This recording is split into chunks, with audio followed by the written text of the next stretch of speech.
દરેક વિદ્યાર્થી મિત્રોનું યુનિક એકેડમીમાં ફરીવાર હાર્દિક સ્વાગત છે. આજે આપણે લોજિકલ રિઝનિંગના પાછલા વર્ષોમાં પૂછાયેલા ક્વેશ્ચનો જોવાના છે. બરાબર, આપણે પાછલા વર્ષોમાં પૂછાયેલા ક્વેશ્ચન પર વિડીયો એટલા માટે બનાવી રહ્યા છે કે જેથી કરીને તમને આઈડિયા, ટ્રીક, શોર્ટ મેથડ અને કેવા ટાઈપના ક્વેશ્ચનો પૂછાયા છે, કેવી રીતે પૂછાઈ શકે છે, તમને આઈડિયા આવે. બરાબર, અને એમ પણ logical reasoning, math, quantity aptitude એવો સબ્જેક્ટ છે કે જેમાં તમને પ્રેક્ટિસ બહુ ઇમ્પોર્ટન્ટ છે. બરાબર, તો લાસ્ટ યરમાં જે ક્વેશ્ચનો પૂછાય છે તો કેટલાક સ્ટુડન્ટ ન્યૂ પણ હોય છે, એમને હજુ એટલો બધો ખ્યાલ પણ નથી હોતો, અને ઓલ સ્ટુડન્ટ હોય છે એમને પણ કેટલા માર્ક્સથી રહી ગયા હોય છે, તો એમને પણ થોડું ઘણું શું થાય, એમને મેથડ, શોર્ટ ટ્રીક વિશે નોલેજ વધે. બરાબર, તો હવે આપણે લોજિકલ રિઝનિંગના આવનારી જેટલી પણ કોમ્પિટેટિવ એક્ઝામ છે એમાં લોજિકલ રિઝનિંગના વેટેજ વધારે છે, માર્ક્સ પણ વધારી દીધું છે. તો હવે આપણી પ્રિપરેશન પણ એવી જ રીતે રાખવાની છે જેથી કરીને આપણો લોજિકલ રિઝનિંગના પણ માર્ક્સ કવર થાય, અને શોર્ટ ટ્રીક પ્રમાણે કેવી રીતે પૂછાય છે તે આપણે હવે જોઈશું. જોકે આ બંને ક્વેશ્ચન પાછલા વર્ષોમાં પૂછાયા છે. તો હવે આપણે સ્ટાર્ટ કરશું. 2 સેમી ત્રિજ્યા અને 6 સેમી લંબાઈ ધરાવતા લોખંડના સળિયાને ઓગાળીને 24 સેમી લંબાઈ ધરાવતો તાર બનાવવામાં આવે છે, તો આ તારનું ઘનફળ સળિયાના ઘનફળ કરતાં કેટલું ગણું વધારે છે. અહીં શું કીધું આપણને કે 2 સેમી ત્રિજ્યા અને 6 સેમી લંબાઈ ધરાવતો લોખંડના સળિયાને ઓગાળીને 24 સેમી લંબાઈ ધરાવતો તાર બનાવવામાં આવે છે, તો આ તારનું ઘનફળ સળિયાના ઘનફળ કરતાં કેટલું ગણું વધારે હશે. હવે આપણને અહીં બતાવી દીધું છે કે સળિયો કેવો હોય છે, નળાકાર જેવો હોય છે. તો હવે આપણે એનું ઘનફળ શોધવાનું છે. તો સૂત્ર શું આવે? પાઈ આર વર્ગ એચ, નળાકારનું ઘનફળનું. બરાબર, તો નળાકારને જ્યારે આપણે શોધવું તો પાઈ આર વર્ગ એચ અહીં 2 છે એટલા માટે શું કરવાનું? પાઈ આર વર્ગ એચ, આ સૂત્ર છે નળાકારના ઘનફળનું, લોખંડના સળિયાને નળાકાર નાખવાનું હોય છે એટલા માટે. તો પાઈ આર વર્ગ એચ અને બીજો પાઈ આર વર્ગ એચ 2. બરાબર, કેમ કે બંને સૂત્ર, આ બંનેની કિંમત આપણને આપી છે. તો હવે કેટલું વધારે છે એ શોધવા કીધું છે અહીં આપણને. તો પ્રથમ વાળાને આપણે શું ધારશું? પાઈ આર વર્ગ 1h અને પાઈ આર વર્ગ 2h2 લખ્યું છે મેં, જેથી કરીને કન્ફ્યુઝન ના થાય. હવે આપણને પાઈની કિંમત એટલે પાઈ ઉડી જશે. બરાબર, બરાબરનું ચિહ્ન એટલે શેનું થઈ જાય છે? અંશછેદનો સંબંધ બની જાય છે. હવે આર, તો પ્રથમ આરની કિંમત કેટલી આપી છે? 2 સેમી આપી છે, અને ઊંચાઈ પણ આપણને, લંબાઈ એટલે ઊંચાઈ એ 6 સેમી આપી છે. બીજાની આપણને પાઈની કિંમત તોડી ગઈ છે, R2 આપણને ખબર નથી. H2 કીધું છે 24 છે.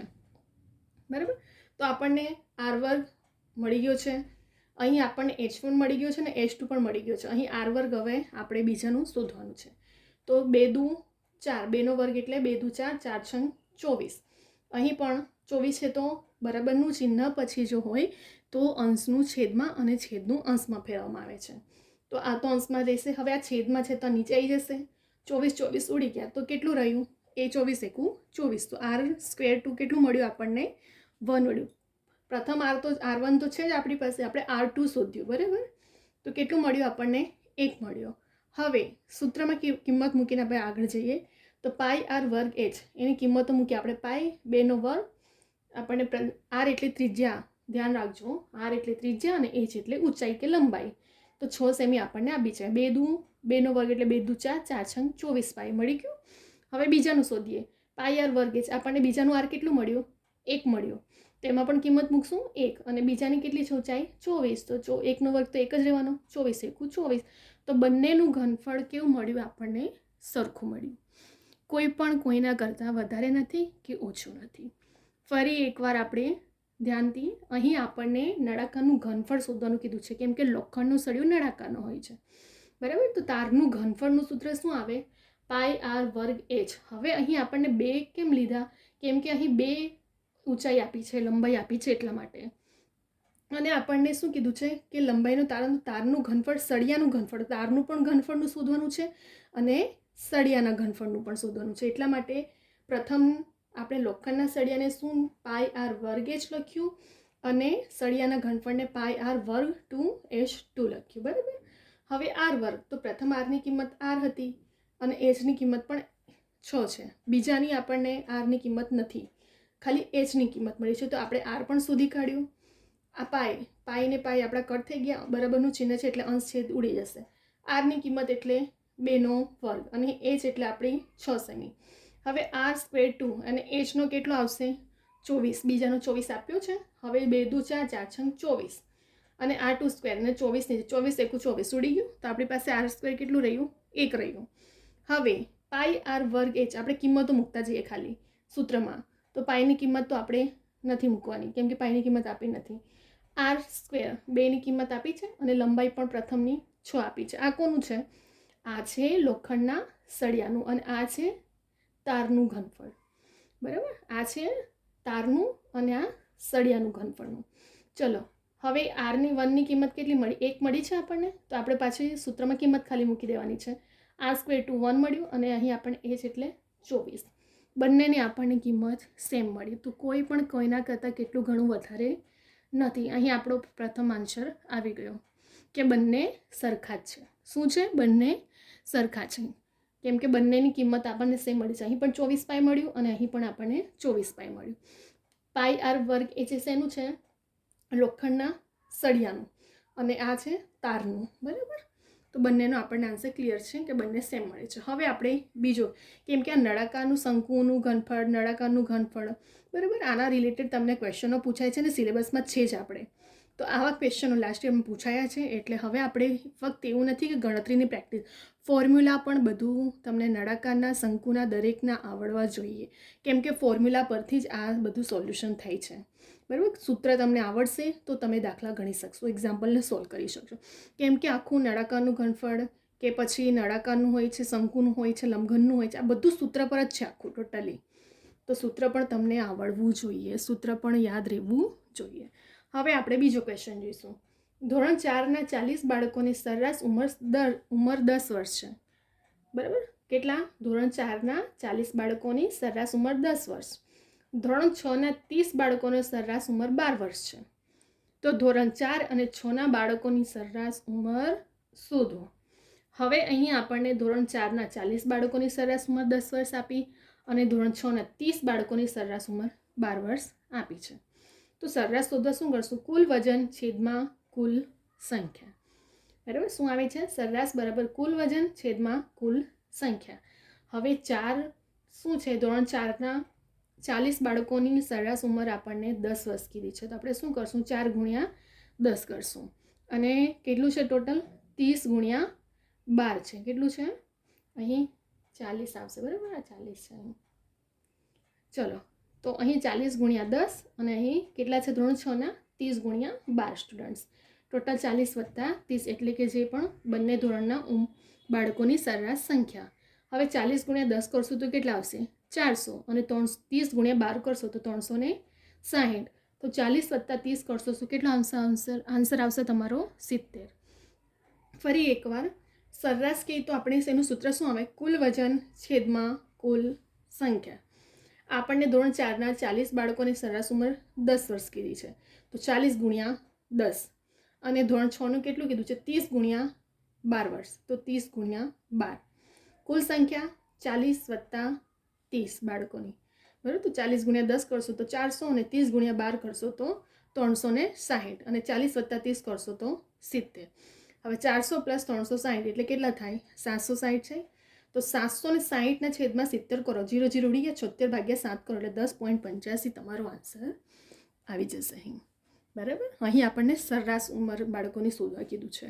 તો આ બંને ટાઈપના લોજિકલ રિઝનિંગના ક્વેશ્ચનો તમારે લાસ્ટ યરમાં ક્વેશ્ચનો પૂછાયા છે અને આવા ટ્રીકથી આપણે એને ગણી શકીએ છીએ. ફરી એકવાર તમને ખાલી સમજાવી દઉં છું. બરાબર, આપણે રિવિઝન કરી લઈએ ફટાફટ. 2 સેમી ત્રિજ્યા અને 6 સેમી લંબાઈ ધરાવતા લોખંડના સળિયાને ઓગાળીને 24 સેમી લંબાઈ ધરાવતો તાર બનાવવામાં આવ્યો.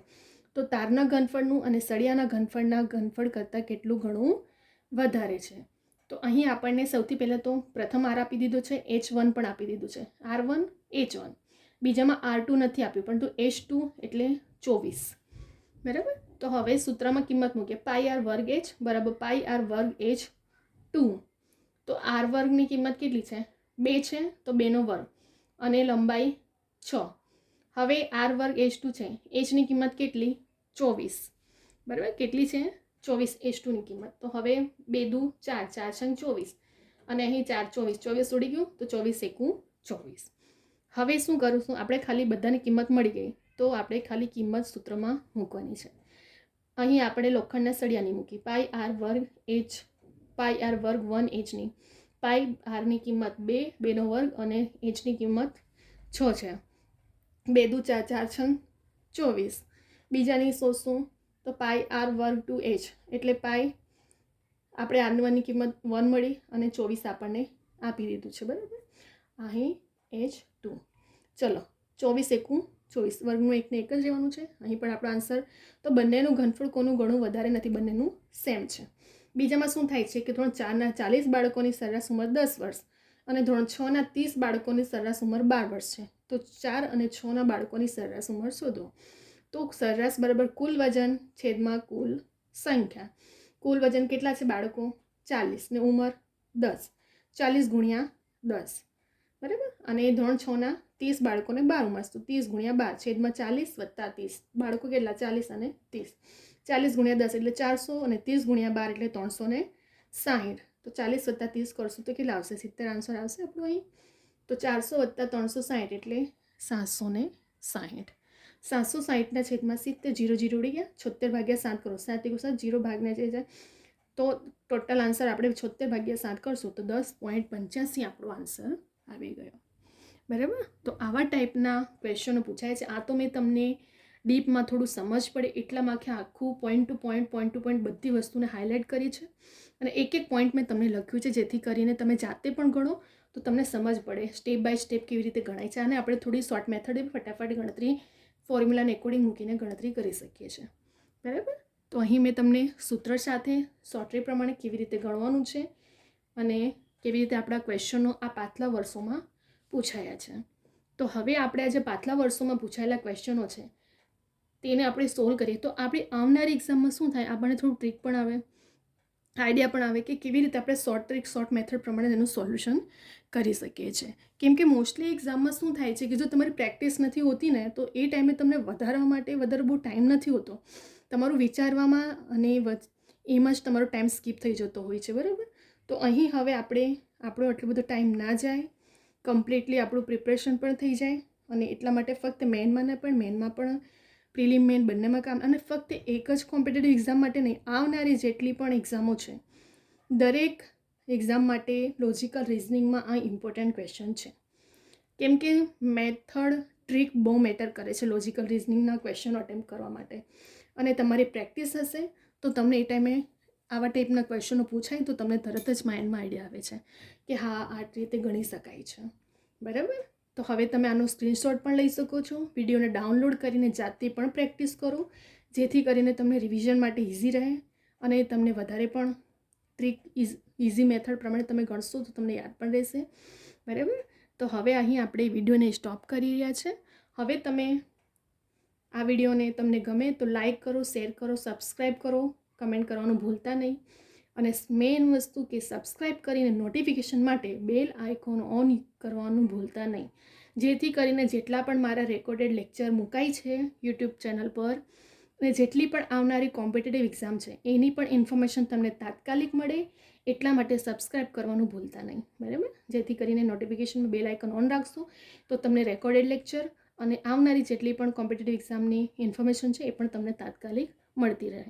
બીજું, મારી કવિતા યુનિક એકેડમી ઇન્સ્ટાગ્રામની આઈડી છે, જેના પર તમે કોઈ પણ ક્વેશ્ચન કે ક્વેરી હોય તો મને ક્વેશ્ચન પૂછી શકો છો, બરાબર. અને જેવી રીતે કીધું કે આપણે કેટલાક સ્ટુડન્ટ કોચિંગ એફર્ટ નથી કરી શકતા, તો એમના માટે પણ ઇઝી રહે, એમને પણ ટ્રીક શોર્ટ ટ્રીક કેવા ટાઈપના ક્વેશ્ચન પૂછાય છે એમને પણ ઇન્ફોર્મેશન મળતી રહે, જેથી કરીને દરેક વિડીયો પોતાના ફ્રેન્ડને, બીજા સ્ટુડન્ટને પણ શેર કરો, જેથી કરીને આપણે દરેકને હેલ્પ કરીએ, બરાબર. અને મેરિટમાં આવું છે, આપણે ગવર્મેન્ટ જોબ લેવી છે તો પછી આપણે પ્રેક્ટિસ તો કરવી જ પડશે, બરાબર. તો અહીં હવે આપણે વિડીયોને સ્ટોપ કરી રહ્યા છે. હવે આપણે નેક્સ્ટ વિડીયો બીજા બધા પણ ટોપિકો લઈને આવશું. નેક્સ્ટ વિડીયો આપણે નેક્સ્ટ ટોપિક સાથે